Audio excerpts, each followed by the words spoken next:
Gaming in 2022 is going to be absolute madness. You have a slew of games that have been delayed from the pandemic finally releasing. On top of that, you have a bunch of other games ready to kick the dirt off their feet from the last generation and move into the next gen consoles with the series consoles as well as PlayStation 5. So with that, we have a huge list of 20 games to go over in this video that you should keep an eye on in 2022. Some of them are big names, some of them are smaller, but all of them look absolutely delightful. And what's crazy about this list is we have such a large amount of games to talk about, and a lot haven't even been announced. There is still so much to be revealed, from E3 to surprise showcases to Gamescom, the Game Awards. 2022, you are going to be very busy with a lot of games. But first things first, this video is sponsored by Skillshare. What you see before you is a broken man who only wishes that he could draw. And there's only one way now he can truly learn to draw: through Skillshare. Skillshare is an online learning community powered by creators like yourself. This month, I decided to sit down with Animating in Procreate: Simple Steps to Create Awesome Animations by Danny Fisher Shin, who's an animator and illustrator. My girlfriend works a lot with Procreate. She is incredible at art. And I was curious to myself, what is the simplistic process? Because she does more complex things. What's the simple process that is required for animating in Procreate?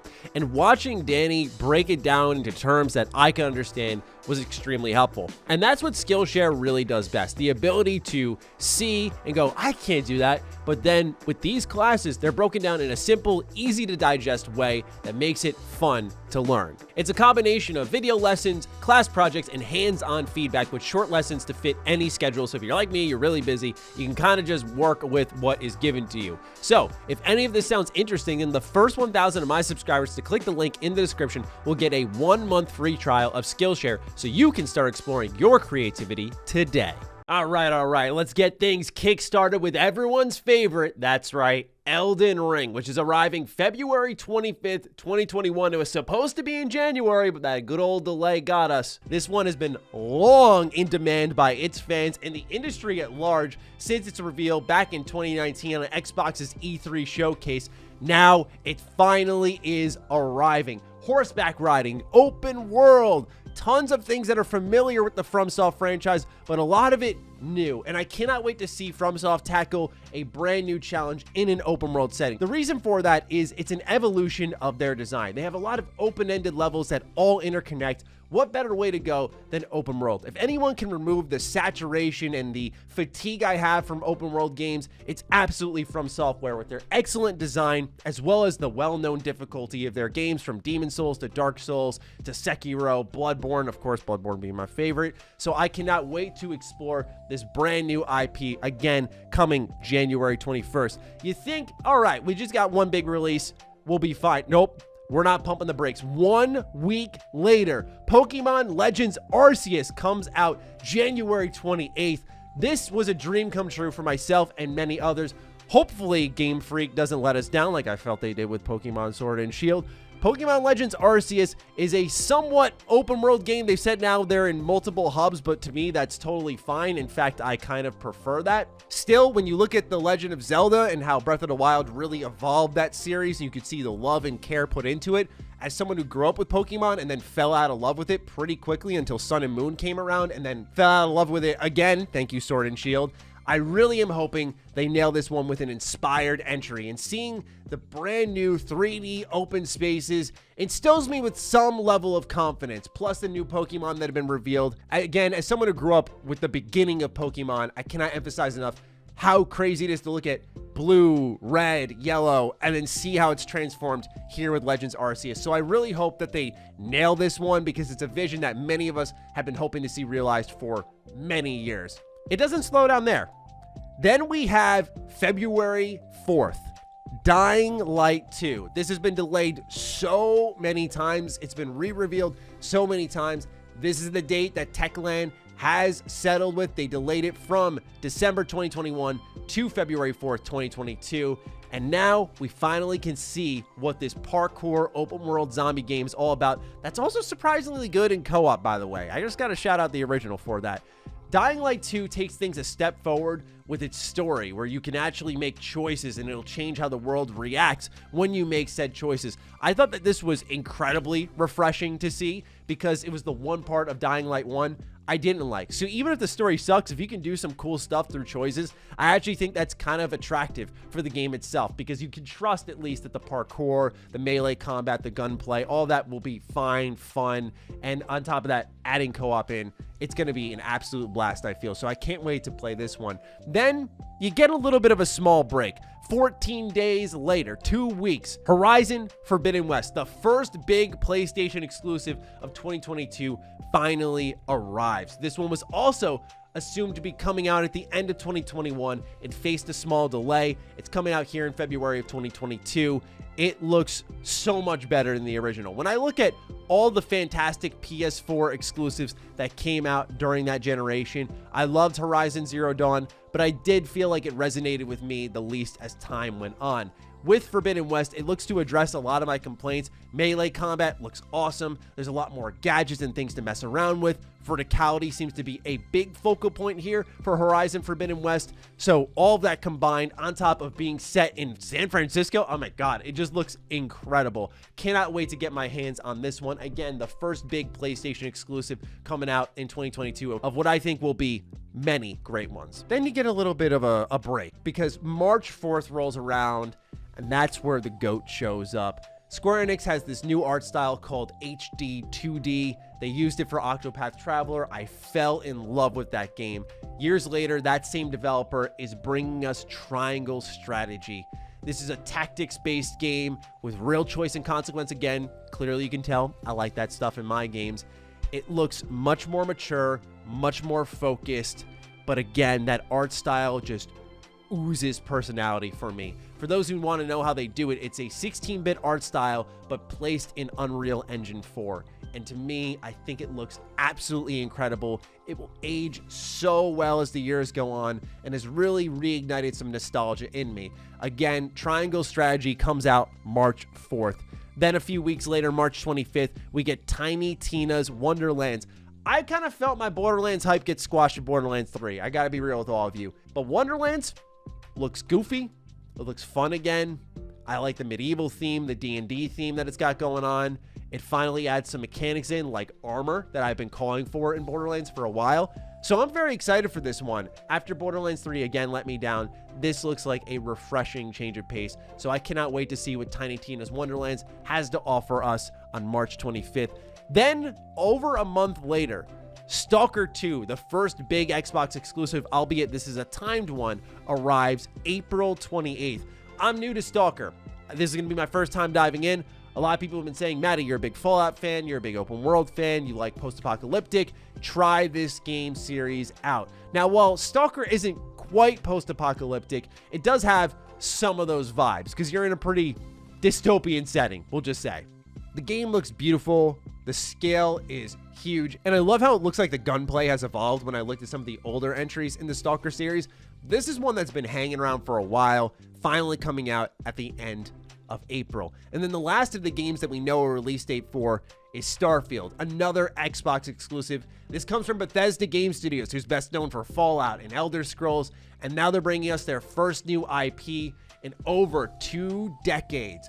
As a longtime BGS fan, I cannot emphasize my excitement enough for them to be finally working on something brand new. They've been constantly shackled down by the lore Bible of Fallout, and they keep messing things up there, even though I think the games have been sound outside of 76 when it launched.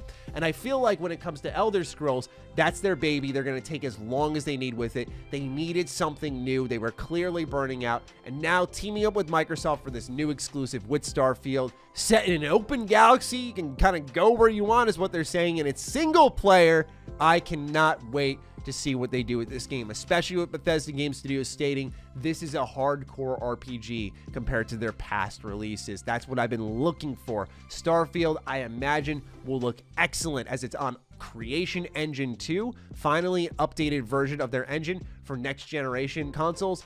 So we'll see in due time. We have yet to see true gameplay of this game, but conceptually speaking, I'm completely on board with Bethesda Game Studios' vision. That's just the release dates we know, and all of those look like bangers, or at least ones you want to check out. This is now the list of games we don't even know the release dates for, but are apparently coming in 2022. And on top of that, I must emphasize, there are so many games we don't even know about yet. Sticking with Xbox, Redfall is coming out in 2022. Apparently, it's arriving in the summer. This is an open world game by Arcane Studios, who's known for Dishonored, Prey, and most recently, Deathloop. This game, I think, has the potential to be either really good or really disappointing, because I like Arcane when they focus on hub areas, but if they're effectively going to build a bunch of hubs in an open world and have them function that way with some level of interconnection, that sounds great. Now, not only is it open world, it's also 4-player co-op. So if there's a combination of abilities and teamwork that can be done here, this game can be huge. Just like all the other Xbox exclusives we mentioned here on this list, it'll be day one on Game Pass. So if you're not sure if you're going to end up liking it if you buy it, you can just try it as a part of the service, and that's much cheaper, and honestly, I'd recommend that. On the Nintendo side of things, we got to give them a little love here in this video. Mario and Rabbids Sparks of Hope. Mario and Rabbids Kingdom Battle is, in my opinion, a top 3 Switch exclusive. I wish more people talked about it. I wish more people had played it. It is an XCOM-style Mario game that is a million times better than it ever needed to be. And the inclusion of the Rabbids, what I thought was forced for marketing, actually fit quite well. Sparks of Hope is a sequel I never thought would occur, but it actually is. And my goodness, does it look incredible. I cannot wait to get my hands on this one. Easily one of my most anticipated games of 2022. Beyond that, we have A Plague Tale Requiem. Funny enough, this is day one Game Pass, so keep your eye on this one. A Plague Tale Innocence is also on Game Pass, and a well-directed experience at that. You play as a young, innocent girl who's crawling through a decrepit world full of murder and disease. And effectively, I love how the game makes you feel weak. It's not about running through a level and beating up a bunch of baddies. You have to be very creative. And it was an experimental idea, about a 10-hour game, doesn't overstay its welcome, and once it's done, it's done. It's a very complete experience. With A Plague Tale Requiem, they're going to take things a step further, and I cannot wait to see what they do with this sequel in what was such a shockingly good story in a dark world. Okay, so I got to call this one out. Hogwarts Legacy. If you know me, you know I'm not crazy about Harry Potter. I've tried, I've continued to try, and I remain open-minded because I'm surrounded in my life between my girlfriend, one of my best friends, a bunch of Potterheads, and I just need to get into it for my own sanity. I'm praying that Hogwarts Legacy, this single-player RPG, can get me through the door, and finally I can like Harry Potter. I'm really hoping this is the case, but that finally, after leaks and rumors, is apparently coming out in 2022. After that, we have God of War Ragnarok, another highly anticipated PlayStation exclusive coming from Sony Santa Monica. They did a wonderful job with the soft reboot of God of War. It was an incredible game. While it wasn't, to me, one of the best of the generation, like I think a lot of people thought it was, I still thought it was absolutely excellent. It didn't need to be semi-open world, but somehow it still managed to make it work, and they seem to be carrying that forward with a game that's much larger in scope while retaining a lot of what made the first game so good. If it's not broken, don't fix it, but don't tell Xbox fanboys that, because they'll take screen caps of these games and pretend like they haven't made a sequel. We don't have a release date for God of War Ragnarok other than it's going to try to come out in 2022, and I really hope it does, because I cannot wait to see the next step in Kratos' adventure and how his and Atreus' relationship evolves. All right, this one's a little bit more niche, but we need to call it out. Bomb Rush Cyberpunk. So, any of y'all out there fans of Jet Set Radio Future? I know I am, and I've always wanted a game in that series with modernized controls. This is it. This is our moment that we have been waiting for. Unfortunately, only Switch and PC as of this moment in time, but Bomb Rush Cyberpunk looks like Jet Set Radio for modern consoles with the same composer, the same art style, and honestly, sounds good to me. Another niche one I wanted to throw out there, this was supposed to come out in 2021. It was supposed to be fully revealed in 2020. It continuously got delayed, but now it seems to finally be arriving. Digimon Survive. This is a tactics-based Digimon game that looks a little darker. You're in this abandoned school and it's a visual novel plus a tactics game. And I really like where they're heading with this because that's my favorite thing. When I remember reading Pokemon manga, going through it and seeing some of the darker moments, it's always so surprising to see these kid-friendly franchises take that direction. So to see it in a video game is incredibly refreshing. I can't wait to see what they do with Digimon. A game that was slandered because people thought it was going to be like Marvel Avengers when it's actually not, is a co-op open world Batman game known as Gotham Knights, where you could play as Batgirl, Jason Todd, or Red Hood, sorry. You could play as Nightwing, and you could play as Robin. To me, as a lifelong Batman fan, hell yeah. That sounds incredible. Sold. I cannot wait to see Gotham Knights and finally get my hands on it in 2022. Next up is another long overdue one that was continuously harmed by the pandemic. That is Lego Skywalker Saga. Oh my gosh, it's finally gonna come out. I can't believe it. Finally, it will arrive. All 9 episodes of the Skywalker Saga will be covered in this Lego game. Some parts of the game remade from the originals we've played, plus new additions with Last Jedi and whatever the last Skywalker movie is. Honestly, I didn't even watch it, so I kind of forget the name. But point being is, finally, what really caused me to fall in love with Star Wars games next to KOTOR will be returning in a complete package, and this game will be an absolute hit. I cannot wait to see this one come out. Nearing the end of the list here, let's talk about another Marvel game, Midnight Suns. This comes from Firaxis, the kings of tactical turn-based strategy. They brought us the likes of XCOM. Now they're doing something a little bit different with Midnight Suns. This game also was on the receiving end of some slander because people were saying, oh, monetization, microtransactions, cards, oh, I'm freaking out.